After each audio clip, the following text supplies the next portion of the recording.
Dito po ako ngayon sa pillow area. Bali, madami po akong stocks na bulak. Madami kasi akong for stopping. Ito naman po yung machine na ginagamit ko. Bali, dalawa po yan. Ito pa po yung isa. Ito naman po yung mga stopping ko.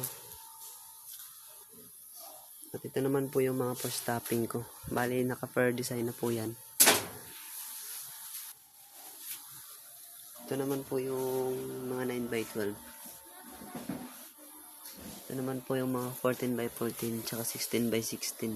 Bali, inayos ko na po yan. At dito naman po nakalagay yung mga pillowcase na 11x18. Ito po yung mga pinatanggal. Bali, hindi ko pa po alam kung ano pwede gagawin dito.